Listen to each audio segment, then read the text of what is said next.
applies not only to the leaders standing with the children of our community, the teachers of our community, the support staff of our community and their families, but also apparently by the number of individuals representing the media. The media, it appears to have come together today. I want to begin by recognizing some of the individuals who are represented here today, even though the showing of support is so large that I don't want to consume all of the time through introductions, but obviously here with us today we have the remarkable mayor of the city of Los Angeles, our dear friend Mayor Karen Bass. We have the president of the school board of Los Angeles Unified, Scott Schmerlson. We have president of City Council, Marquise Harris Dodson. We have the Vice President of the School Board of Los Angeles Unified, Dr. Rocio Rivas. We have Board Member Tanya Ortiz Franklin, Board Member Kelly Gomez, Board Member Charlotte Newbill, Board Member Carla Riego. We also have municipal leadership with us today. City of Bell Mayor Ali Saleh, Huntington Park Mayor Arturo Flores, Southgate Mayor Maria Davila, West Hollywood Mayor Chelsea Lee Byers, Vernon Mayor Leticia Lopez, and there are a number of additional municipal leaders who will be joining us a little bit later. We also have representatives of other cities as well as city managers from a number of municipalities. And then of course we have our intimate partners who do this work alongside this board in over 1,000 schools across Los Angeles.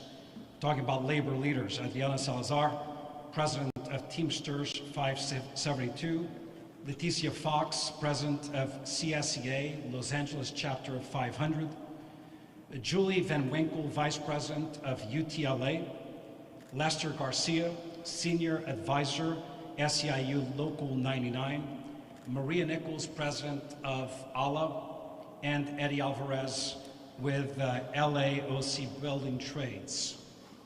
My name is Alberto Carvalho, and I am the proud superintendent of Los Angeles Unified, the second largest school district in America, but by far the largest independent school district in our nation. Before I touch on the issues that bring us here today, I want to speak briefly about Los Angeles Unified. After massive challenges associated with the pandemic, terrible rains, fires, and now immigration raids that began, quite frankly, during the last school year, our children are resilient, our teachers are fantastic, our support staff did their job. And I say that because for the second year in a row, this is the only district in the state of California, at least of large scale and across the country, where 2 years in a row, every single grade level in every single discipline, reading, math, science, across all grade levels improved in a very significant way. And this year, double-digit improvements in terms of reduction of distance from standard. I spent some time with my team last week with Superintendent of Education for the state of California, who had requested the meeting because he wanted to understand how that miracle had happened. And I didn't speak about miracle, but I certainly spoke of miracle workers. People who are standing beside me and people who come Thursday will be educating the future of our community, the future of our nation. And it is because Thursday is the very first day of school that we are here today. Hungry children, children in fear, cannot learn well. Individuals, children, and parents alike who live through trauma as a result of all of the social gaps they face and they confront every single day should not be further traumatized. And as a father, as a teacher, principal, superintendent, alongside these honorable leaders in our community, I think we all agree that in our community there are no sidewalks for immigrants and separate sidewalks for everybody else. Everybody walks the same journey to school, and everybody walks then back home. There are no lanes for one versus another kid on the basis of being Latino, speaking a different language, a different accent, nationality, place of origin, residency or not. They are children. Children who inherently deserve dignity, humanity, love, empathy, compassion, and great education. So in advance of Thursday, the very first day of school, when we welcome back 540,000 students, when we roll out over 1,000 buses, we are appealing to the better senses of those who have the power to eliminate trauma from the streets of our community. I do not find it acceptable as a father that a 3-year-old, a 4-year-old, a 5 or 6-year-old, or a 15-year-old would have to witness as they walk to school or as they are taken to school images of individuals with masks and uniforms, with long guns in hand, visuals that are shocking to adults. I don't want my children to have to witness that. Enough trauma. So beyond politics and policy and lawsuits, can we embrace, for a bit of time, some degree of decency and compassion? Can we declare, perhaps, that within a certain distance from schools, 1 hour before the school day begins and an hour after the school day ends, that no such actions take place in those areas for the sake of our children? Can we at least agree to do that? We will detail today some of the steps we are taking to protect our children, to provide safe passage, details about resources that we are investing into our community. But let me be very frank right at the beginning. It is virtually impossible, considering the size of our community, to ensure that we have one caring, compassionate individual in every street corner, in every street. But we are deploying resources at a level never before seen in our district. Let me begin with what we have done thus far. First, beginning on July 28th, we brought in remarkable professionals, PSAs, PSWs, psychiatric social workers, and many others, and we activated a call-out system targeting lists of students and families that we feel needed this call. Parents of international newcomers, parents of children who are English language learners, students who, as a result of fear of these types of actions last year, stopped coming to school towards the very end.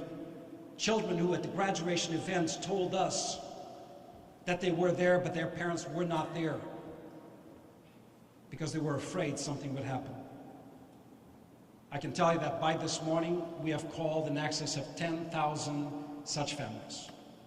In addition to that, we have visited over 800 families to bring them resources and information, creating greater level of awareness.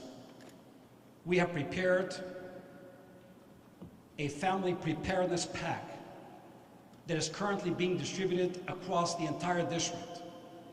We have sent it to our municipal partners. They are in libraries. We have sent it via email to parents, every one of our employees. On the very first day of school, every child shall take this packet home with all the information our parents need to know, information about rights, contact numbers to be called, information about our compassion fund that I will describe in a bit, information specific to emergency contact updates.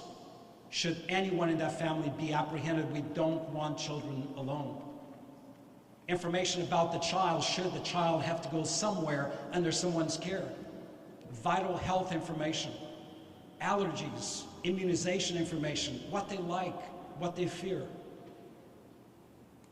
We hope this will ease the minds of parents, and I believe it is. Secondly, concern about safe passage for children.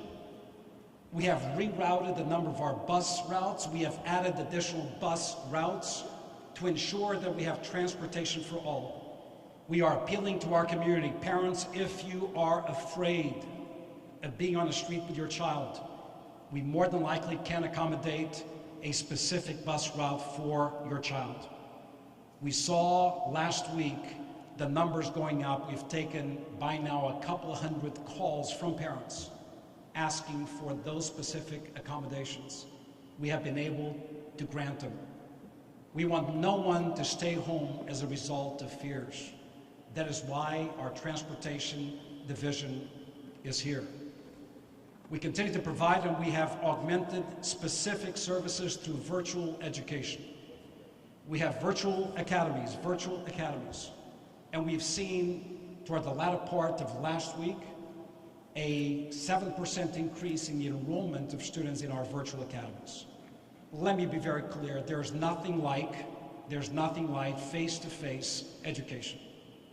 But we understand also that for some families facing a level of fear that is unacceptable for a child to experience, that virtual education may in fact be the preferred modality.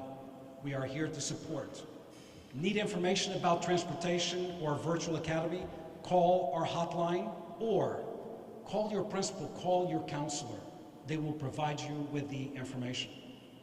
On the very first day of school, we'll be deploying over 1,000 central office and district office staff into critical areas based on incident information, targeting schools in areas in our community that have seen a higher percentage and frequency of immigration raids.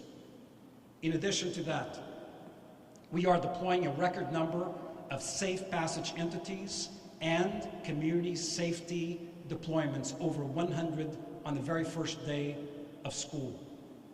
The deployment of central office staff to assist schools, to assist parents and students is going to remain in place for as long as we need it to be.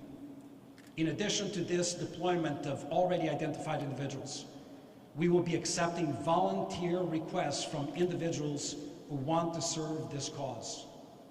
We're also aggressively partnering with additional community-based organizations for the sake of safe passage and observation.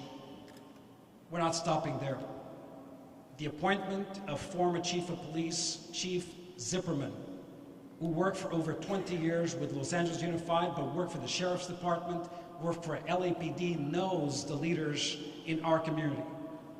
Effective this week, I am deputizing him as a leader of a task force, a work group, to ensure rapid communication, effective, expedited course of action with law enforcement entities from a number of law enforcement agencies, including LAPD and a number of police departments within the municipalities that our children live in.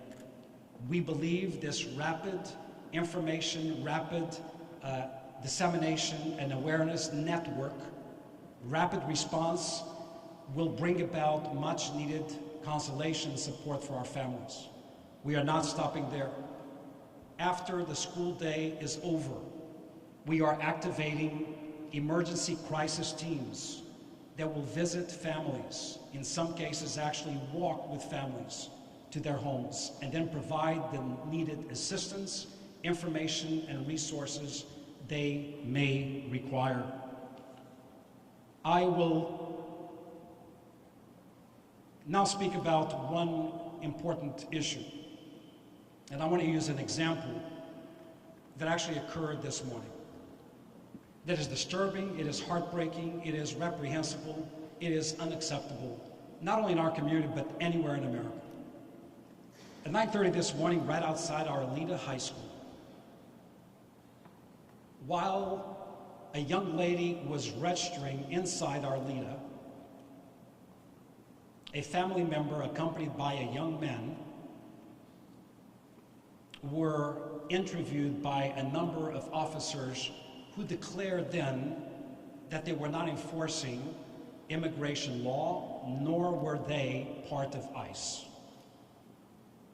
We have videos of that interaction, and the videos clearly denote police and Border Patrol.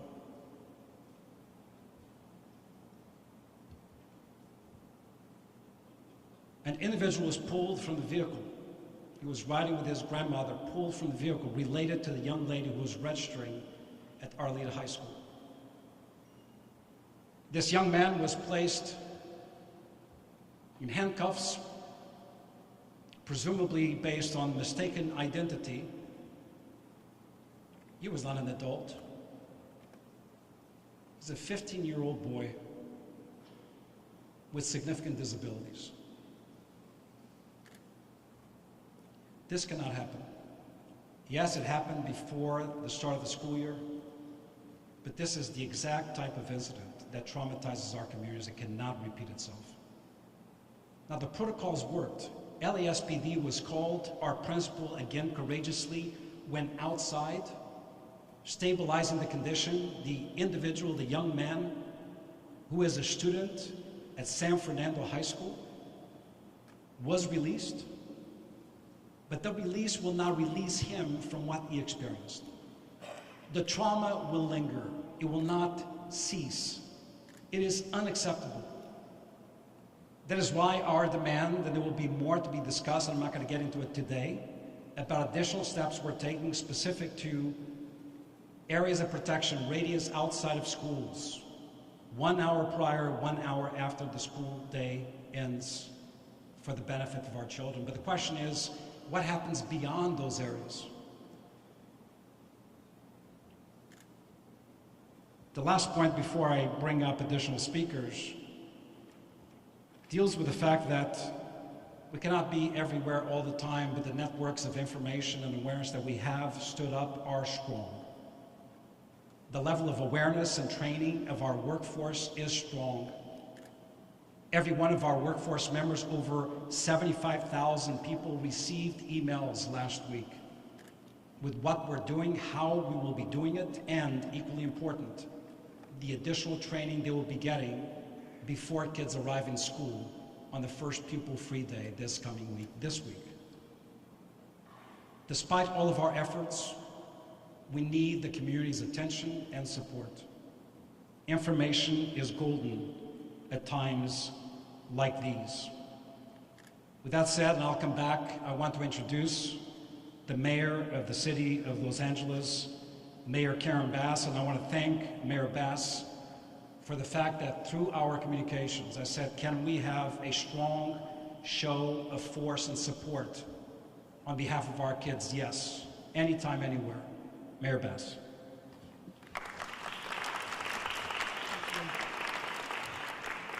Good afternoon, everyone, and let me just thank you, Superintendent Colalo. Thank you for your leadership, thank you for your vigilance, and thank you for protecting our children. But I do want to just stop for a second and just register how profound this moment is, how profound this moment is in U.S. history, but also in the history of our region, that here you have an entire array of elected officials, appointed officials, education leaders, people committed to our children, and we are gathered here today to talk about protecting our children from the federal government. That is a profound moment. The fact that we even need to have a press conference to talk about strategies for how we protect our kids. But one thing that you have seen in our region over the last couple of months is complete unity. You have seen unity across cities. You have seen unity across leaders, because we all believe in a core principle that we will do what we can to defend the rights of Angelenos and to protect one another from the administration's discriminatory tactics. I say it like that because I don't think we can register how serious and profound this is enough. So that's why I'm honored to stand here alongside the superintendent as we prepare for the first day of school on August 14th. Together, we can reaffirm to our community, parents, teachers, and families our unwavering commitment to do everything we can and in our power to keep kids safe as they return. I want to be clear, of course, the best place for children is to be in the classroom starting out the new year. And let me just repeat something the superintendent said. The fact that LA Unified has been able to recover from the learning loss of the pandemic is in and of itself a tremendous accomplishment. And that's why we don't want to backtrack on that accomplishment by kids staying away from school because they're afraid. The school district has protections in place to keep kids safe. The school police and the Los Angeles Police Department have a strong working relationship and will continue to share information as appropriate and as needed, but neither police departments assist with immigration enforcement and have not for many, many years. There will be adults in the community who will serve as eyes and ears on the street. Earlier this summer, I signed a mayoral executive directive that requires all city departments to develop preparedness plans in the case that federal immigration agents attempt to conduct activities at our facilities and have directed training for all city employees so that everyone knows their rights and responsibilities to all Angelenos. I will always defend the rights of Angelenos and do all that we can to protect our communities.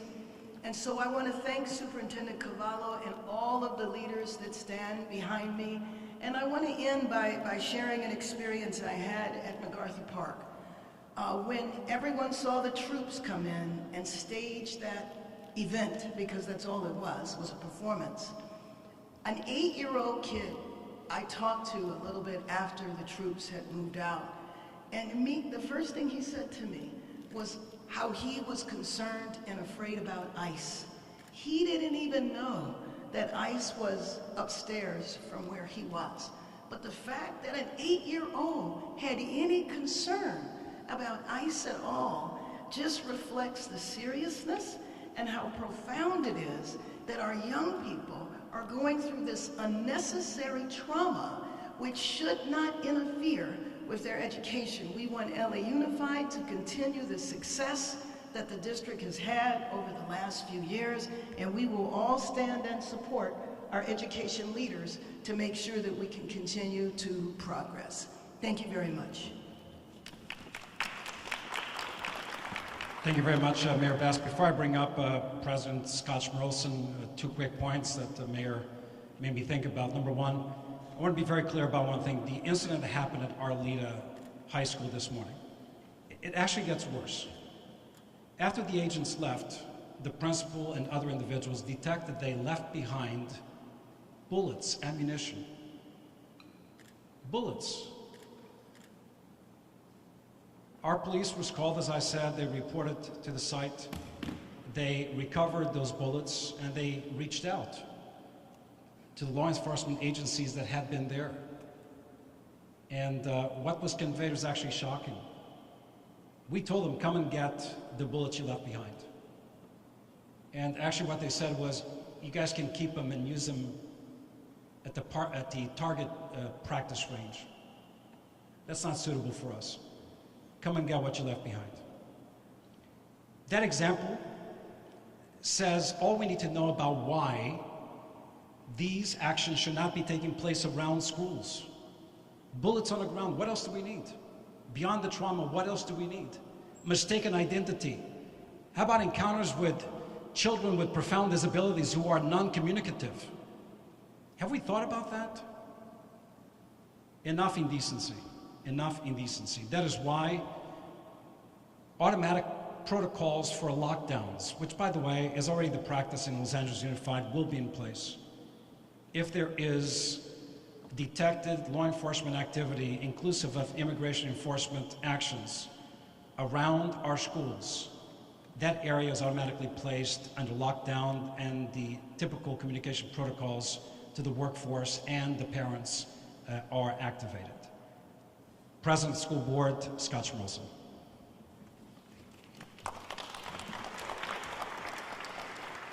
Just want to mention a couple of things that were said. First of all, I agree with Mayor Bass that the best place for learning is in the classroom, surrounded by your classmates with a certificated teacher in front of you, and many times a teacher aide to help. That's the best place for learning, and I certainly agree with you, Mayor Bass. Also, the school bus was mentioned. Well, are school buses safe? Well, let me tell you, school buses are as safe as being in the classroom. No one may enter a school bus without permission. Just so you know, never be afraid to send your kids by school bus. Today's meeting, I hear lots of things. I hear unity. I hear cooperation between LAUSD and our southeastern cities and West Hollywood. And this is the first time that I could remember, are standing together. Not only LAUSD, not only Los Angeles, but all of these municipalities, all with the same goal: commitment to our students, commitments for our students to stay in safe, supportive spaces for students and their families. And immigration enforcement activities at our nearby schools, it does create an atmosphere of chaos. And that's the purpose: create chaos. Create chaos and apprehension that harms every single student, regardless of their status. Not only the students, but their parents. Me too. It's made to have chaos for everybody, and that's not right. So I just want to let you know that just 2 months ago, the board passed Resolution 86-2425, upholding our constitutional rights and standing with immigrant communities. So this resolution reaffirms LAUSD as a sanctuary space. It rejects the militarization of our immigrant communities. It ensures the legal access for detainees. It defends the right to peaceful protest, and it directs the superintendent to work with community leaders to inform and protect immigrant students and their families. And this is what we're here for. We're LAUSD. We're not only united as LAUSD, but all of our fellow cities, we're all united together. And I can't ask for anything more than that. Thank you so much.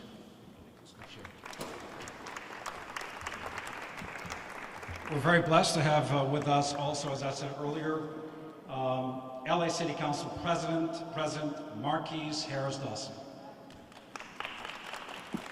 Thank you so much, Superintendent, President, Vice President, and members of the Los Angeles Unified School Board, all of the mayors that are with us, law enforcement that is with us.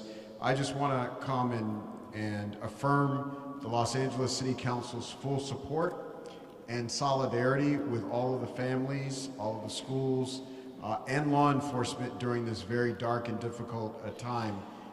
This week, members of the city staff, including members of the council, will be out in front of schools, Mr. Superintendent, walking people in to make sure we have a safe environment on our first day of school back, and we'll be continued to be vigilant day to day to day as we see this band of extremely unprofessional quasi law enforcement individuals running around our city and streets, routinely violating the law. You know that number they pulled in the back of the Penske truck? You're not supposed to ride in the back of a truck. It's against California law to do so. And a number of other violations that we see on a regular basis. But again, we will stand with all of our families. So that means you got to be protected at school. You got to be protected on the way to school. You got to be protected at the park, at the library, at the grocery store, and wherever you need to go to live your life. And we will band together as neighbors and as officials of the city and all the governments that you see represented here today to make sure that happens and make sure we put down this siege that is being visited upon our city. Thank you all so much on behalf of the Los Angeles City Council. Thank you very much, Mr. President. Next up, our remarkable Vice President of the School Board, Dr. Rocio Rivas. Hi, I'm Dr. Rocio Rivas, Board Vice President. I also represent Board District 2, which encompasses East LA, Boyle Heights, MacArthur, Westlake, Highland Park, and downtown, just to name a few of the communities that I represent. Well, make no mistake, the federal immigration enforcement in our communities is not just about policy, and I think we all know that. What it is trauma and it is fear. And it's robbing our children of the peace of mind that they need to learn, grow, and thrive. That is why we are all here standing together with our teachers, our principals, our parents, to protect our students. We're here with community advocates, labor partners, board members, our wonderful Superintendent Carvalho, who has explained all of the measures that we're taking to protect our students and families. We have Mayor Bass and municipal leaders throughout LA County and beyond. We're all here united in one mission: to keep our children safe. Our schools are sanctuaries of learning, not arenas of fear. Nuestras escuelas son santuarios de aprendizaje, no campos de miedo. Regardless of a family's immigration status, Los Angeles Unified and all our leaders here before you remain steadfast in making sure our communities and our schools are safe, where every student can learn, dream, and build their future with confidence, with parents can feel safe as they're walking their children to school. Here alongside our city leaders, we will always stand to protect, support, and uplift our immigrant families, students, and all vulnerable children. Our families have proven their resilience time and again. We've survived the pandemic, wildfires, and hardship after hardship. And now, even in this climate of hate, we will stand strong. Because here's the truth. When they try to intimidate us, but they cannot break us. No hay mal que por bien no venga. Even in hard times, we find the strength to rise. We will meet fear with courage and unity. We will meet hate with compassion and love. And we will ensure that every child in Los Angeles walks into their school knowing this. Tú perteneces aquí y estás seguro. You belong here and you are safe. Thank you very much. Thank you very much. Next up, City of Bell Mayor, Mayor Saleh.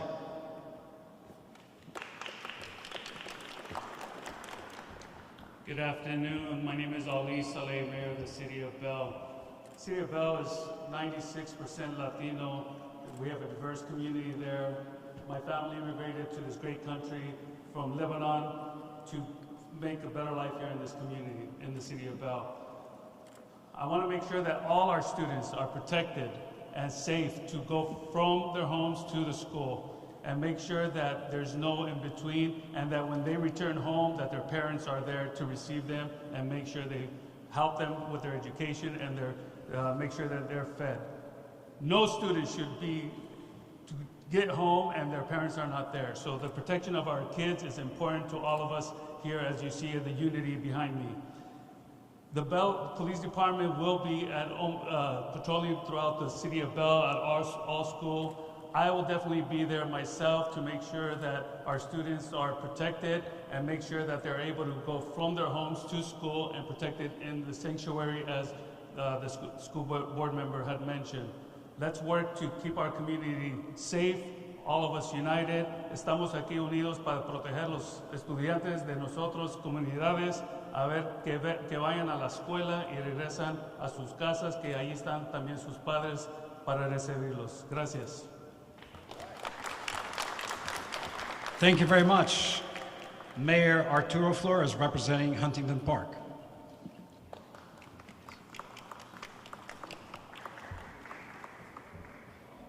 Hi, good morning. My name is Arturo Flores. I'm the mayor for the city of Huntington Park. Our city was one of the first cities that experienced firsthand the impact that ICE operations can have, not only on families, but also on students. Last year, when families were supposed to be celebrating graduations, which is a time of the highest achievement for the children, one of our schools in the auditorium was thrusted into chaos because ICE was conducting operations right outside of its doors. Also, we have a family, the Medina family, that has become a target of ICE. So much so that when the Medina family was supposed to be celebrating one of their daughter's graduations, ICE said, "We will be there. We will be outside patrolling, looking for your husband." And they were. Last week, that harassment continued, and the Medina family was targeted once again in MacArthur Park.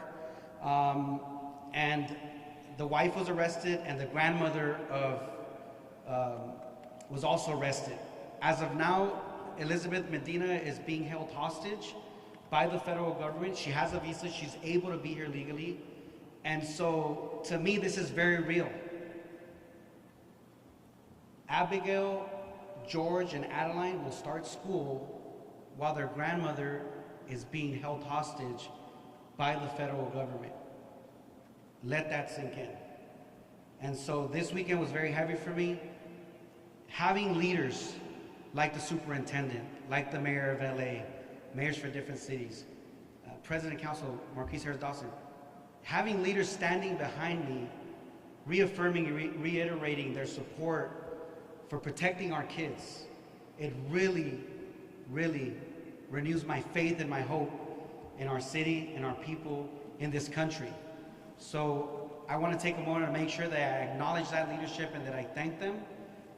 However, in my city, we're dealing with something, very serious. I have a message for the Trump administration or for the Stephen Miller administration, who's really in control. Our children are not collateral damage. Hands off our kids. Let me say that one more time. Our children are not collateral damage. Hands off our kids. I'll say it in Spanish for the Spanish media. Buenas tardes, mi nombre es Arturo Flores. Yo soy el alcalde de la ciudad de Huntington Park. Mi ciudad miró primeramente el impacto que puede tener este tipo de operaciones, no nomás en las ciudades, pero también en los niños. En junio de este año, cuando familias deberían estar celebrando la graduación de sus niños, operaciones de inmigración empezaron en nuestra ciudad. Una de esas operaciones ocurrió en HP High School durante una graduación, y es más, también una de nuestras familias ha sido directamente impactada. Agentes de ICE le dijeron a la familia Medina que ellos van a estar en la celebración de graduación de su niña buscando a su esposo. Es más, esta campaña de terrorismo doméstico ha continuado. La semana que pasó, agentes del gobierno federal secuestraron a la esposa y también a la abuelita de la familia Medina. En este momento, Elizabeth Medina se encuentra secuestrada por el gobierno federal. Ella tiene visa, ella puede estar aquí en este país legalmente. Sus nietos Jorge, Abigail y Adeline, que tienen 10 años, 6 años y 5 años, van a empezar la escuela este año con su abuelita siendo detenida por el gobierno federal. Entonces, esta semana ha sido muy pesada para mí, para mi espíritu, pero me da mucha fe mirar a los líderes aquí, este tipo de liderazgo, por el alcalde de Los Ángeles, por el superintendente Carvalho también. Me da mucha fe mirar estos líderes que están detrás de mí parados, unidos, con un mensaje al presidente y también para la administración. Nuestros niños no son daño colateral.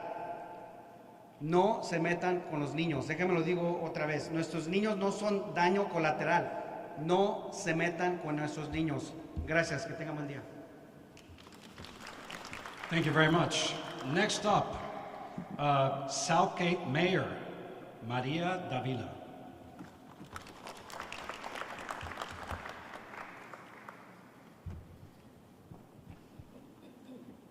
Good afternoon, everyone.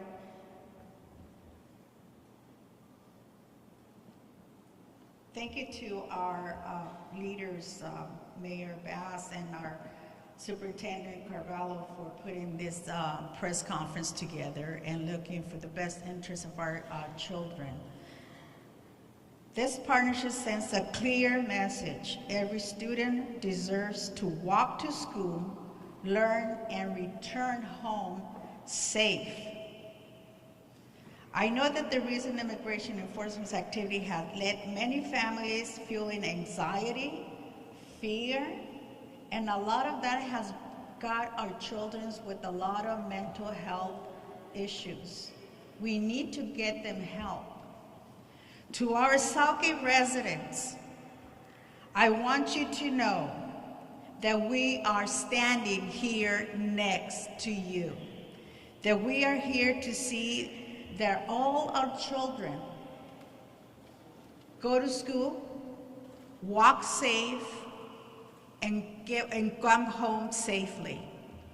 Para todas las familias de Southgate, que es la ciudad que yo represento, nada más quiero decirles que estamos aquí con todos ustedes y que lo que queremos nosotros es de que todos nuestros niños vayan a la escuela y aprendan para que sean buenos ciudadanos. Y vamos a estar con ustedes hasta el final.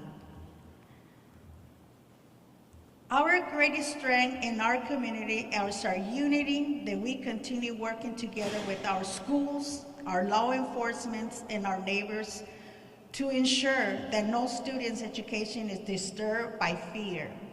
Together, we are protecting the rights to learn, to dream, and to build a better future. And I just want to say thank you to all the leaders, to all the mayors, council members throughout the LA County.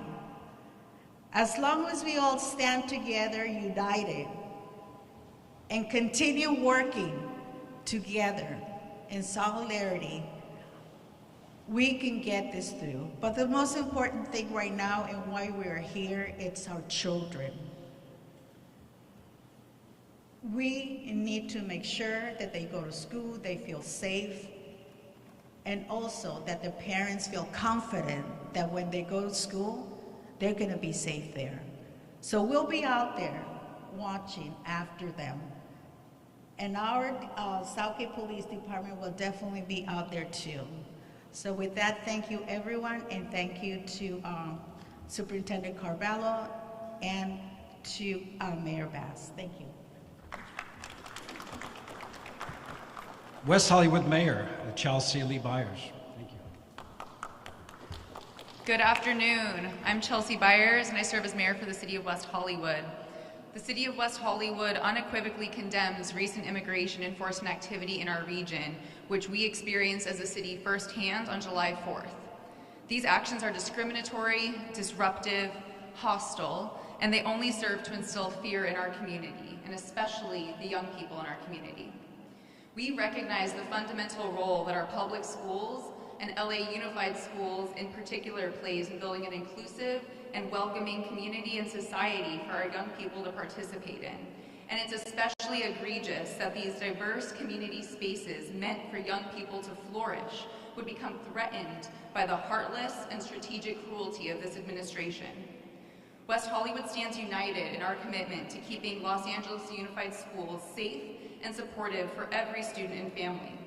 We will continue to work with our partners at LAUSD to ensure that students and families feel safe as they begin this new school year, so the focus remains where it belongs, on educating and empowering the next generations of leaders. Thank you. Next up, Vernon Mayor Leticia Lopez. Good afternoon. My name is Leticia Lopez, Mayor of the City of Vernon, and I am proud to stand united alongside my esteemed colleagues here today to impart an important message. Every child has a right to an education and has a right to learn in a positive, welcoming environment, free of fear and distress. It is imperative that we support our LAUSD families to ensure that staff, students, and parents feel protected, so our children continue to attend class and focus on meaningful tasks of learning. In Vernon, we maintain a great partnership with our local school. We are highly engaged and dedicated to providing resources to create a safe campus. As the new school year begins, Vernon will continue this long-standing commitment to school safety by monitoring traffic around the school before and after, with special attention to crosswalks for students and parents' safety.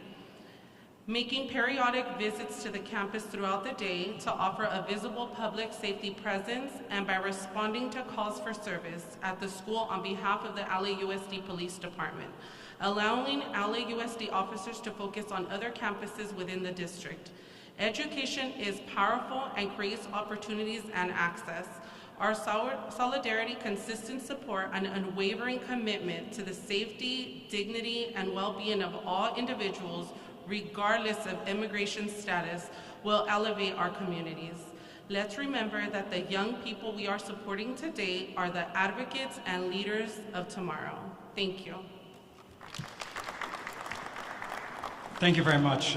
We don't do this work alone. The last speakers will be our labor leader partners, beginning with the president of Teamsters 572, Ms. Adriana Salazar.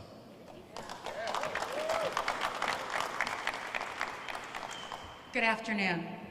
When ICE raids hit Los Angeles, they don't just target workers, they target families.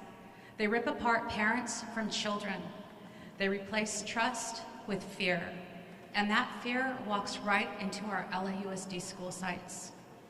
On June 6th, a respected labor leader was injured standing up for working people, and that is unacceptable, because when one worker is attacked, every bus driver, every crossing guard, every school police officer, every school administrative assistant, every food service manager, every plant manager, every teacher, and every student feels it. Raids don't make our schools any safer. They don't make our neighborhoods stronger. They tear at the heart of our city. Our members see firsthand the devastating impact these raids have had on our community. It's the school administrative assistant and administrator standing there keeping ICE from entering. It's the plant managers who are locking the doors. It's our food service managers who see a drop in the amount of meals they're serving to these students who need it the most. When students at LAUSD are too afraid to attend, they are missing out on educational opportunities, and that cannot stand. To every student, every parent in LAUSD, you are not alone. The Teamsters in Los Angeles, San Francisco, and San Diego, all over California, we stand with you. We will fight for your dignity, your safety, your future, and we will fight for your children. As long as one worker lives in fear, there will be a Teamster standing right beside them, loud, proud, and unafraid.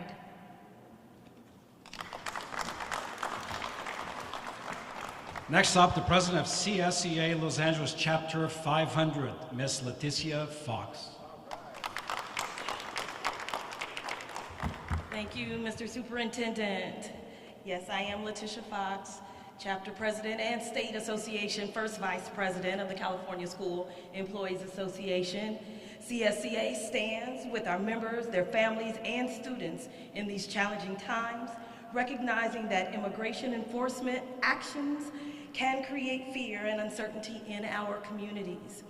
CSCA members will adhere to district policies that apply to our positions that limit information and physical access to school facilities. I would like to leave you with a quote. "No man stands so tall as when he stoops to help a child." Thank you. Thank you very much. Next up, Vice President of UTLA AFT, Julie Van Winkle.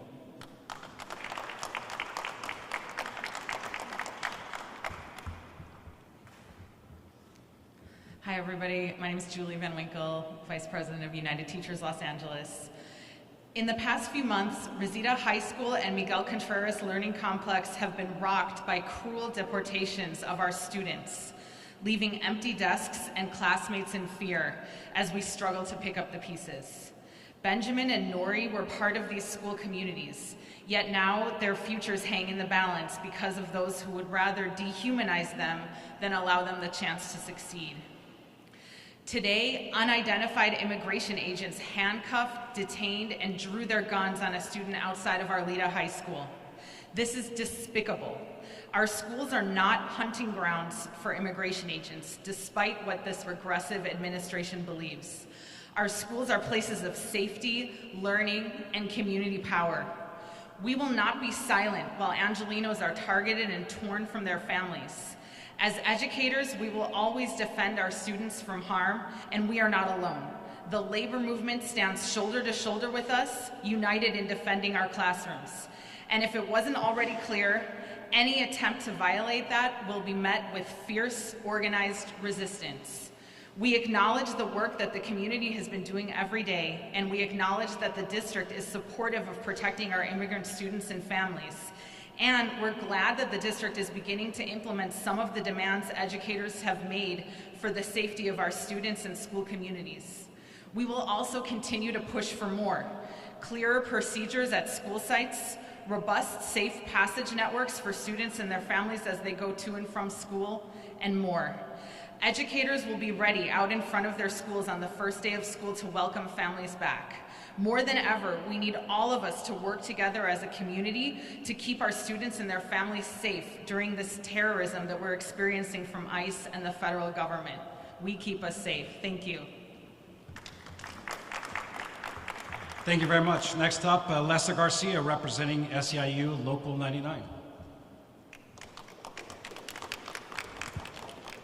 Muy buenas tardes a todos. Mi nombre es Lester García, representante del sindicato SEIU Local 99. Nosotros representamos más de 30,000 trabajadores escolares dentro del Distrito Unificado de Los Ángeles.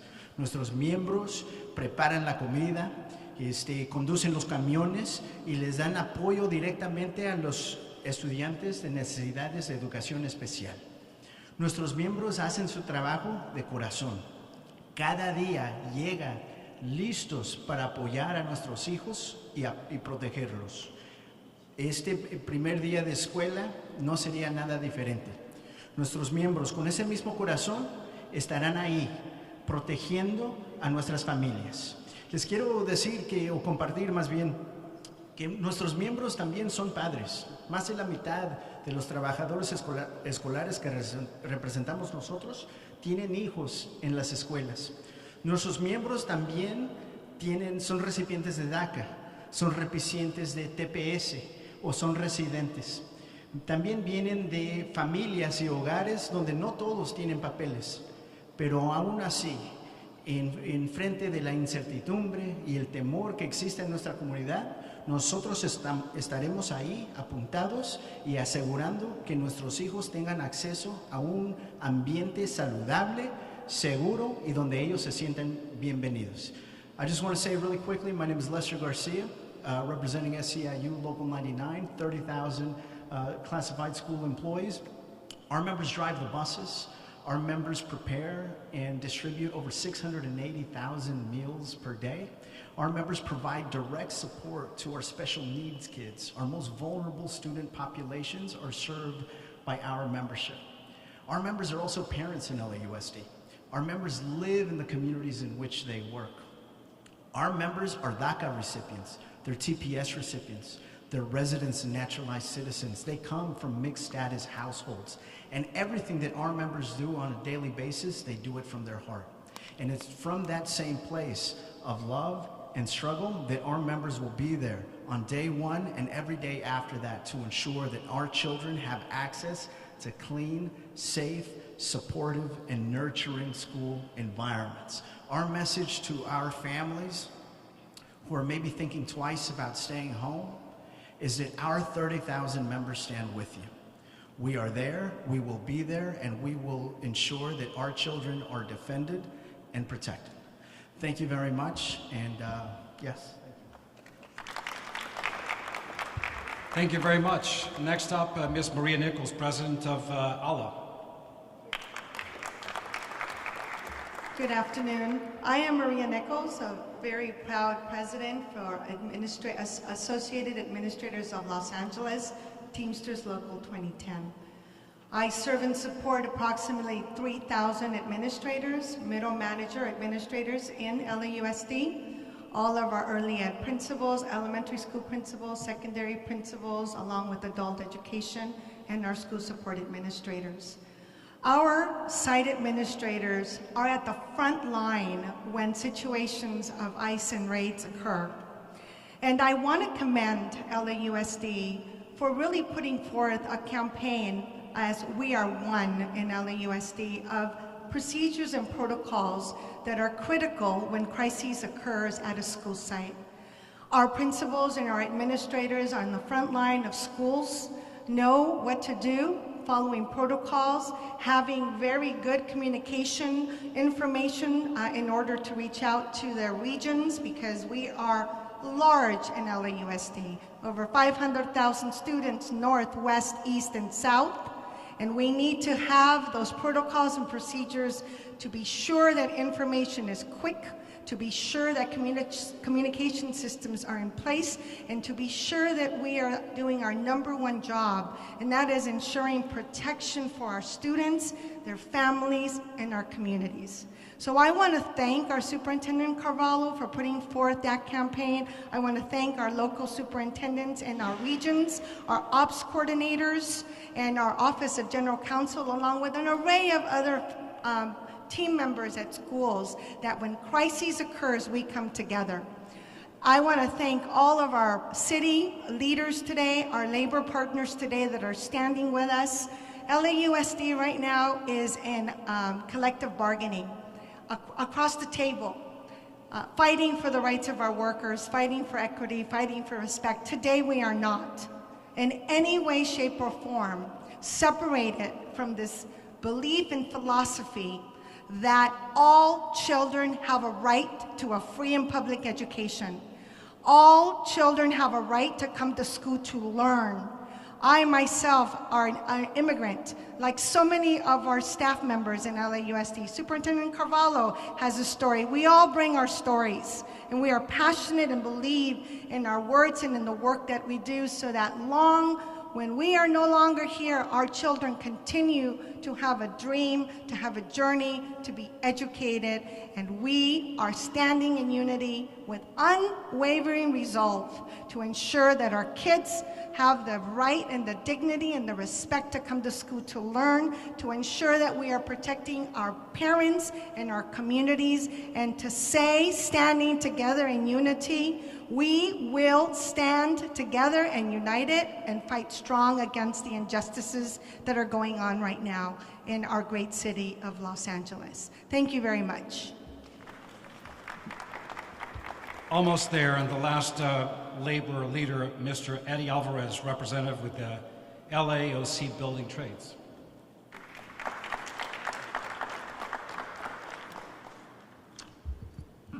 Buenas tardes. Good afternoon. My name is Eddie Escoto Alvarez. I'm the council representative for LA County for the LAOC Building Trades. We represent the 160,000 union construction workers throughout Southern California.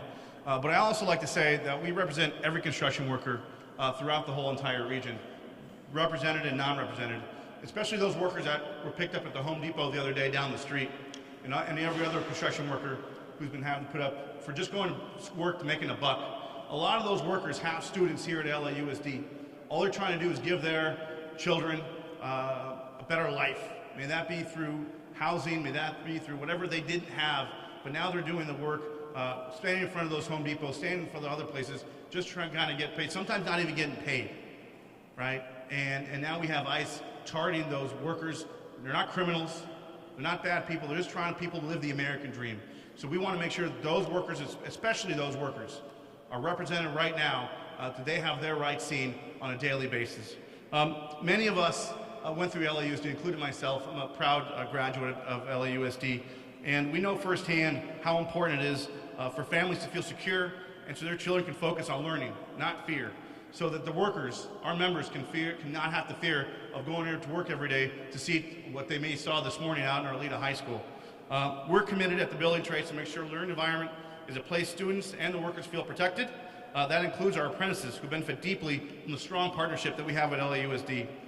We believe that every learner, whether excited kindergartner going to Mrs. Launer's first grade at Plainview Elementary,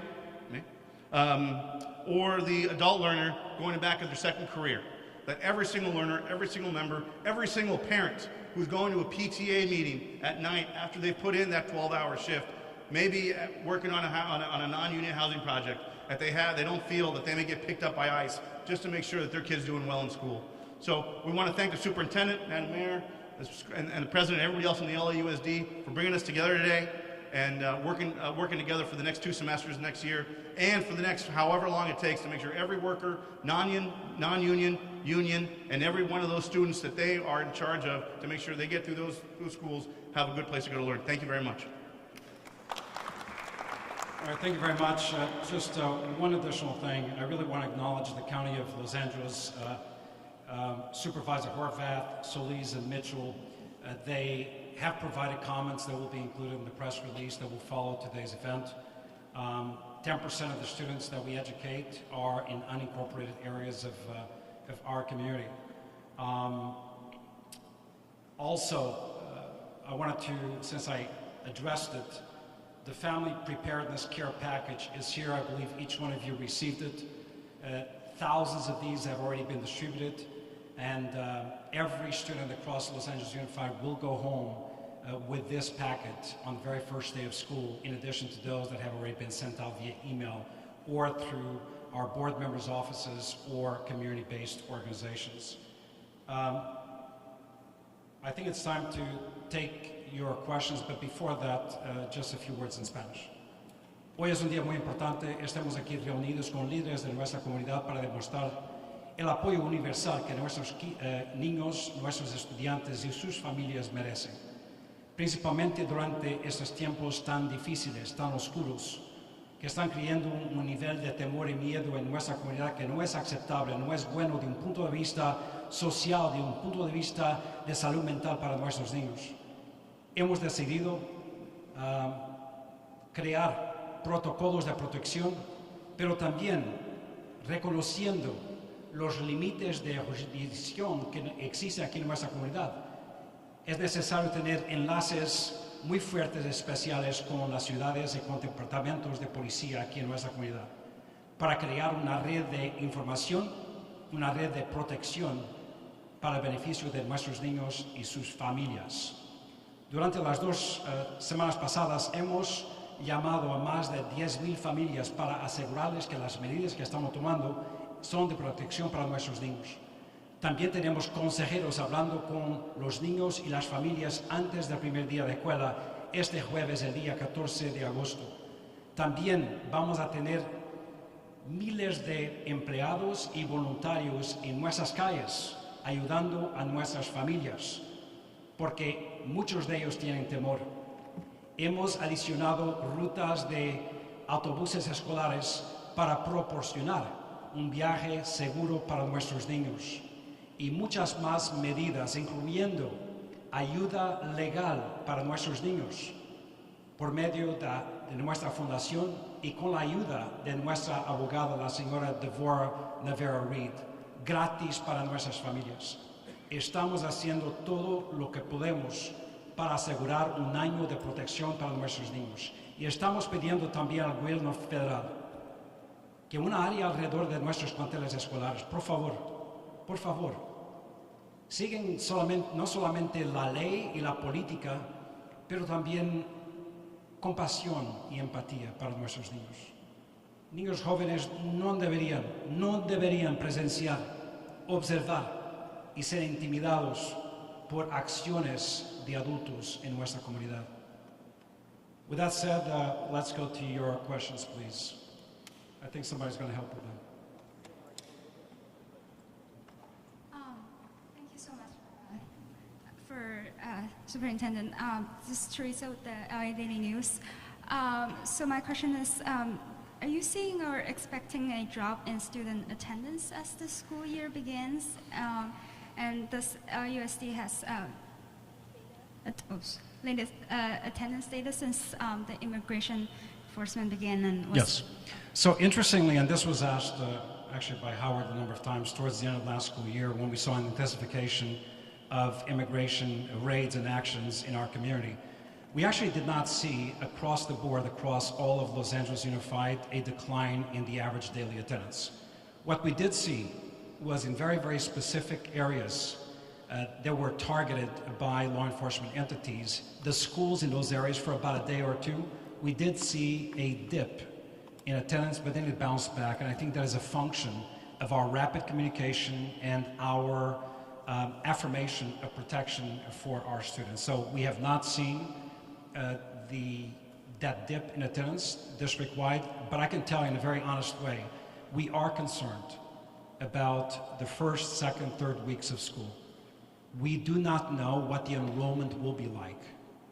We know many parents may have already left our community. They may have self-deported.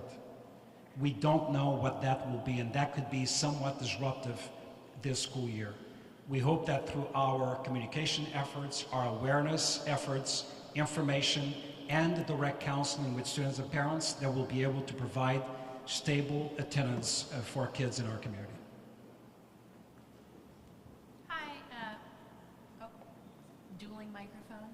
Mariana Dale at LAS, down here. Oh, okay. Can't block the Harvard Collings and television here. You mentioned that there are going to be central office staff that are dispatched to school sites.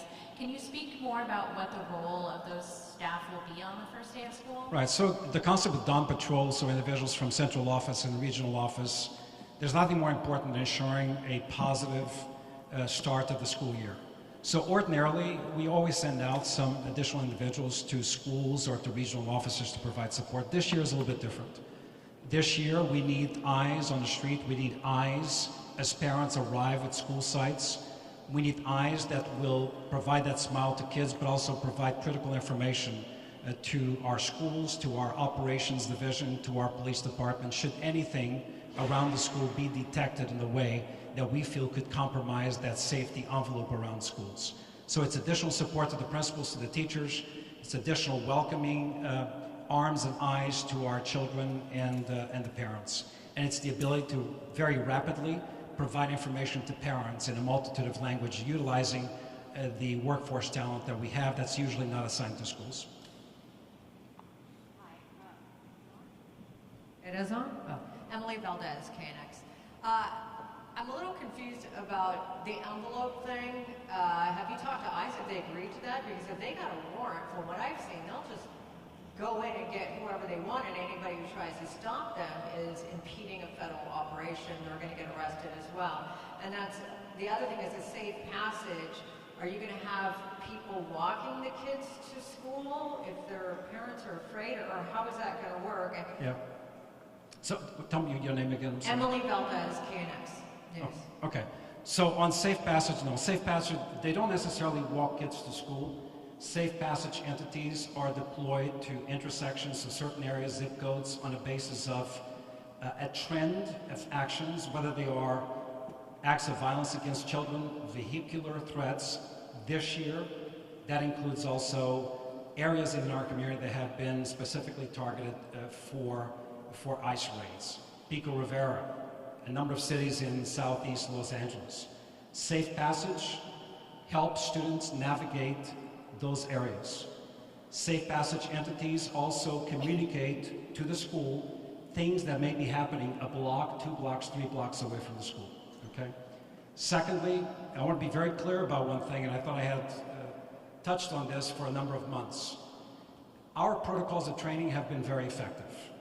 You know that at least once, ICE agents, actually agents of the Department of Homeland Security, attempted to go into 2 elementary schools the same day to speak with students, grades 1st through 7th. They were not allowed. We do not allow anyone to come into our schools. When I say that slower, we do not allow anyone to come into our schools if they do not have a judicial warrant signed by a judge. If they do not have that, and I can tell you the vast majority of actions in our community are not accompanied by that type of judicial warrant. That means they have no jurisdiction, they have no power in entering our schools. We do not grant them access. If one such individual shows up at a school, automatically a call goes to operations, to our LASPD or our partner agencies, and resources arrive at the school. Meanwhile, they are not granted access to the school. So far, what we have done has worked. No one within our schools has been able to speak with our staff or our children. Our concern is beyond the schoolhouse, where we lose jurisdiction. That is why we're trying to balance the issue of loss of jurisdiction, power, and control with partnership, awareness, vigilance, and rapid communication to assist communities. But that is a point of vulnerability. No one here will tell you that that is not a point of vulnerability. Outside of our schools, it is obviously very, very difficult to interfere or prevent actions by legitimate law enforcement entities, inasmuch as they may not necessarily reflect our values and principles. But there are certain limitations. That's why, as I said, we're balancing out, attempting to balance out the loss of power and jurisdiction with aggressive awareness, communication, rapid deployment of resources, and a community network safety that communicates effectively under one central command, as I announced today, the Chief Zipperman's return to coordinate this task force for the realization of these steps. But in a district like ours that covers 720 square miles of jurisdiction, we do not have the manpower to have eyes on every street corner. That's why we continue to amplify our presence with viable partners, even though we recognize some of the points of vulnerability. Thank you for your question. Superintendente Anima con Spectrum Noticias, ¿nos puede explicar en español sobre el incidente que ocurrió afuera de la escuela donde el estudiante fue detenido por los agentes federales? Y también hablarnos sobre qué preocupante es eso que haya ocurrido solo unos días antes de que comience el primer día de clases. Yo lo interpreté sinceramente y desafortunadamente como una amenaza. Unos días antes del primer día de escuela, un mensaje que fue comunicado a nuestro sistema escolar, pero estoy aquí para declarar que estamos unidos y continuamos a tomar las medidas de precaución y de protección que hemos anunciado hoy y anteriormente. Fue un incidente sin justificación. Estamos hablando de un niño de 15 años con discapacidades que no podía comunicarse muy bien. Y basado en las conversaciones entre la directora de escuela y los agentes, el niño fue misidentificado. Hermano o primo de una estudiante que estaba matriculando en la escuela de Arleta, pero este niño de 15 años era un estudiante en la secundaria de San Fernando. Ese es el tipo de comportamiento y de acción que ningún niño en nuestra comunidad debía presenciar. Manda un mensaje muy negativo. Yo quiero evitar trauma a nuestros niños, muchos de ellos que ya pasaron por tanto. Entonces, durante el primer día de escuela vamos a tener padres, familia, niños de 3 años, 4, 5, 6 años de edad caminando hacia sus escuelas. Estamos pidiendo al gobierno federal, sí tienen el derecho, pero no es correcto. Eviten tomar cualquier tipo de acción alrededor de nuestros planteles escolares. Durante tiempos muy importantes, una hora antes del principio del día escolar y hasta una hora después del día escolar. No es muy difícil hacerlo. Hi, Carmen Dickerson with NBC4. Hello. Hi. I'm getting it. It alternates. I apologize. No worries. So just a couple of clarifications regarding these protection zones. Is it mostly just about information sharing, being eyes and ears? And also, can we clarify law enforcement's role here? What do school resource officers, local sheriff, LAPD, where do they come in? What exactly should they be doing? I will ask actually our chief of police to come and join and speak to that, but 2 things. Number 1, we're not going to be very detailed. Each city has made certain commitments, but they are different from city to city. We're not going to reveal necessarily details about that, because if we do so, we are signaling to certain entities what the vulnerabilities will be in areas that are mentioned in terms of what the police departments can do. One thing is clear. We cannot interfere with legitimate actions, even if we find them illegitimate, actions taken by federal law enforcement entities. We cannot interfere with that. That is breaking the law. Our best tool, as I continue to say, to balance out the loss of jurisdiction and power in those areas outside of our schools is awareness, rapid communication, and rapid deployment of coordinated resources. And that's exactly what we have established by creating the work group, the task force, with one leader, experienced individual in law enforcement, who is coordinating effectively with all these law enforcement agencies. We also, in the city of Los Angeles, the very first one to designate a liaison within their LAPD division to be the coordinator for those levels of interaction between LASPD, our school district police, and LAPD. That level of coordination is the best possible way of ensuring safe passage for our students as far as law enforcement is concerned. But Chief? Thank you. Chief Aaron Pizarzowitz, Los Angeles School Police Department. I think the superintendent pretty much said it perfectly. We're not in the business of interfering with any lawful actions of another law enforcement entity. However, we still know that schools are the safest place for our kids, and we want to make sure that they are safe while traveling to and from. They're facing a number of different hazards on a daily basis, and our role is to make sure that they are as safe as possible. So we will be highly visible. We are continuing communication with our law enforcement partners throughout the county. We want to just enhance our ability to communicate for awareness and to make sure that we are responding and making sure our kids are safe. Thank you.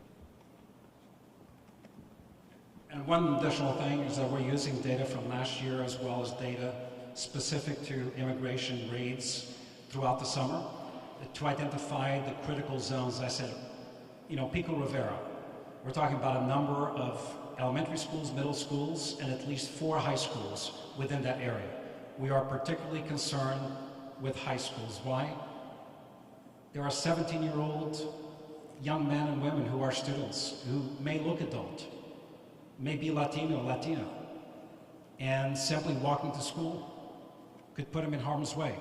Having law enforcement present, and we have commitments from a number of municipalities in terms of increasing visibility in partnership with our own police department, will go a long way. We have examples going back to last year where interaction between our LASPD and federal enforcement entities who were in front of the schools resulted in them leaving once communication is established. That's the type of action we expect will take place. Superintendente, Telemundo Los Ángeles. Tuvimos oportunidad de hablar con algunos padres que estaban afuera justo antes de que empezara el evento y les pedimos que le enviaran algunas preguntas. Le hago 2 o 3 de las que nos mandaron. Primero, ya lo dijo en inglés, pero me gustaría que dijera directamente pues esta respuesta, porque la pregunta es: tantas cosas que se han hecho, incluso medidas legales, etcétera, pero esto sigue pasando. ¿Cómo podemos estar seguros que nuestros hijos van a estar bien o que nosotros vamos a volver a ver a nuestros hijos saliendo de la escuela? Esa es una pregunta. La segunda es la gente que estudian, sus niños estudian en casa por esta opción de llevarse la computadora, etcétera. Muchos de ellos comen en la escuela. ¿Esos alimentos llegarán a estos niños? Y la tercera es con respecto a esa estudiar derechos. 2 preguntas, esa es la tercera. Ok, hasta ahí. Bueno, vamos a empezar con la segunda pregunta. Todos nuestros niños durante el verano se quedaron con los dispositivos electrónicos que tenían. Ya los tienen en sus casas. La conectividad es proporcionada por nuestro distrito escolar gratis para ellos. Entonces tienen los recursos necesarios, pero si les falta algo, por favor comuníquense con el director de la escuela, con el consejero o la línea de emergencia para nuestro sistema escolar. Y tenemos entidades, colegas que pueden ayudar a nuestros padres de familia, a nuestros niños en sus propias casas. Pero quiero adicionar que el mejor lugar para nuestros niños son los planteles escolares. Nuestros maestros, nuestros psicólogos, los directores de escuela están ya para apoyar, para educar, para asistir a nuestros niños. Y yo espero que las medidas de protección, preparación y apoyo son suficientes para garantizar un año escolar seguro y con la protección necesaria para nuestros niños. Estamos haciendo mucho. Hemos tomado muchas medidas de prevención, de protección y de apoyo para nuestros niños y sus familias, pero yo entiendo muy bien como inmigrante. Hace más de 40 años yo sentí el mismo miedo que muchas familias están sintiendo en ese momento. Yo lo entiendo. Y es por eso que la Junta Escolar y los líderes comunitarios aquí con nosotros hoy han tomado medidas extraordinarias, sin precedente, para apoyar a nuestras familias. Apoyo del sistema legal con abogados gratis por medio de nuestra fundación y el Fondo de Compasión, pero también las rutas adicionales de nuestros autobuses escolares para proporcionar un transporte más seguro para familias que tienen miedo, los enlaces con los departamentos de policía en entidades comunitarias para crear un entendimiento comunitario sobre los derechos de nuestros niños y sus padres. Un formulario muy fácil de entender con toda la información para nuestros niños y las familias. tenemos de todo para todos y yo pienso que estas medidas van a conseguir un cierto nivel de conforto, de apoyo para nuestros niños y nuestras familias. También tenemos equipos especiales de crisis, de emergencia, que pueden visitar a los hogares de nuestros padres de familia y hablar con los padres, pero también traer servicios de salud mental y apoyo socioemocional para nuestros niños. Gracias. Okay. Rob Hayes with ABC7. Earlier, it sounded like you were requesting like no enforcement zones within like a 1 mile radius of schools, hour before and hour after class. Have you officially asked for that, and will that, you think, be granted? Yeah, so that's one of the areas I don't want to venture too far out before those actions are actually taken. Work has begun, but again, I want to respect the direct interaction that's ongoing. And I won't address that other than to say that we are very interested in appealing to individuals who have the power to not conduct these raids in some areas to do so. And I want to be very clear. We believe, and I'm approaching this, by the way, as a father, as a teacher, as a principal, superintendent, as a community member. I don't know what special interest is being addressed or advanced by exposing children as young as 3 years old, 4, 5, 6, 7 years old, who are walking to school and may witness actions that are difficult for adults to see, much less children. I want to protect our children. So our request, appealing to those who in fact have power over these types of actions, is we know you have the right to do that, but does not necessarily make it right. So areas of protection 1 hour before the school day begins and 1 hour after the school day ends, of no less than 2 block radius around schools, I don't think is asking for too much. It is the decent thing to do if in fact we don't want to expose children to optics, visuals, incidents that they really should not be exposed to. Hi. Hi. Samantha Raquel, San Fernando Valley San El Sol. You had mentioned before the jurisdiction that you have as LAUSD, and that a lot of these incidents are taking place just outside the school.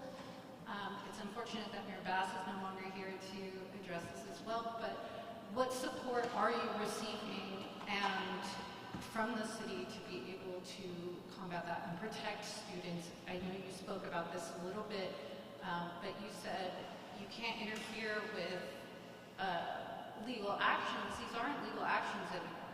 They're violating a TRO in place. So what is the city doing to protect and help LAUSD? And then beyond that, there was a student this past week, a senior, 18-year-old, Reseda High School senior, who was arrested, detained while walking his dog in Van Nuys. So how is LAUSD helping those students who might be getting detained outside? Yeah, so let me begin with the latter part of your question. Look, I'm going to say one thing. I don't know of any other district in California or beyond that is doing as much as we are for the benefit of our children and families. I mean, establishing a compassion fund, establishing legal protection measures. So specific to that student who was apprehended while walking his dog. Beyond the horror of that happening in our community is the fact that we immediately sprang into action. We have protocols in place where our general counsel communicates with entities that we have contracts with or are partners at no cost to the school district that provide legal support to the family and the individual. In fact, just 2 weeks ago, we were able, as we were tracking someone who was apprehended in our community, all the way to Texas, in a detention center in Texas, we were able to achieve the release of that teenager from that detention center. So, despite all the challenges, against all odds, we do follow those families and students and continue to provide legal support seeking the ultimate release of the individual. The second part of your question, you heard from the chief and you heard from some of the municipal leaders. Again, we're trying to balance the lack of jurisdiction and the very clear guidelines regarding interference, which could lead to the arrest of any one individual, with balancing it out with awareness, presence, deployment of police force, as well as safe passage and community partners to areas where we've seen a higher frequency of immigration raids. The rapid deployment, the rapid information dissemination and awareness, automatic phone calls to all families in the community, that is part of the protocol that we follow.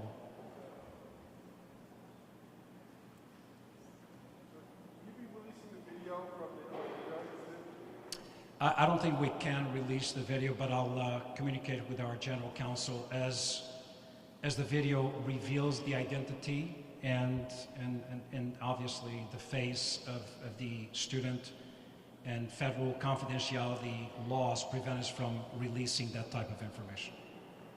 But I can tell you I saw 3 videos, difficult to watch, definitely federal law enforcement entities, even though they denied that they were, and it was very clear what was happening there. No child should go through that.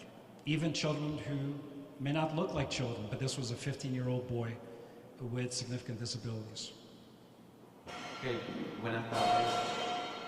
Para consultarle de cuántos planteles están listos para recibir a los niños y cuántos niños regresarán a clase, y si tiene algún porcentaje, por ejemplo, de la disminución de las redadas que se han dado, y qué plan estarían ustedes realizando en vista que en algunos planteles hay una gran cantidad de padres de familia a veces que llegan a dejar a sus hijos a las escuelas, y esto puede ser, se puede crear un caos en vista de que hemos visto en otros lugares que corren